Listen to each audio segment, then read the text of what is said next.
Kilmar Abrego Garcia will remain free from ICE detention for at least another week. It comes nearly 2 weeks after a judge ordered the Maryland father to be released from ICE custody. Casey Baylor is live on your corner in Greenbelt this afternoon. Casey, Abrego Garcia was in the courtroom today for the first time in his own case.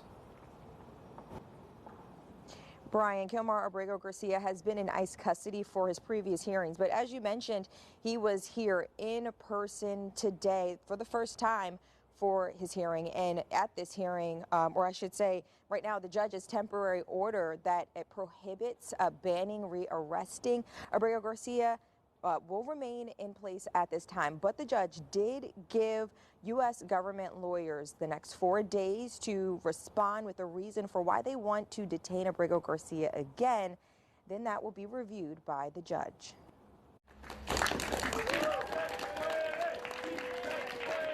He's going to return to his home, at home through Christmas and New Year. But the fight is far from over as lawyers representing the U.S. government hope to gain the authority to detain Kilmar Abrego Garcia again as they continue the process to remove him from the country. We all see that there's no reason for that.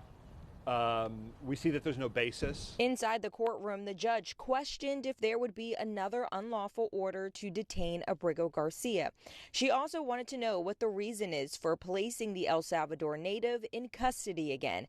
But that question didn't come with an answer. They're insisting on punishing him and using ICE detention, which is supposed to be just for the purpose of carrying out a removal, using ICE detention to accomplish what they weren't able to accomplish in the criminal matter in Tennessee. When asked about self-deportation, the Maryland father's attorneys say that's something Abrego Garcia wanted to do, but the federal government has kept him behind bars.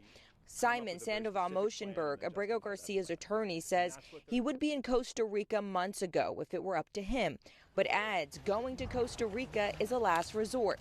The priority is to remain free. Free from the constant threat, free from the persecution of this government, free from the threat that they're going to try to remove him to, whatever fourth or fifth or sixth African country they can name. We're seeing the case play out here of the U.S. versus our immigrant community in general.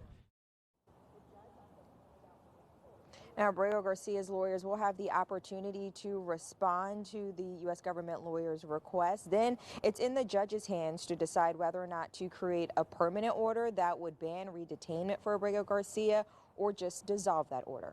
Reporting live on your corner from Greenbelt, I'm Casey Baylor for WJZ.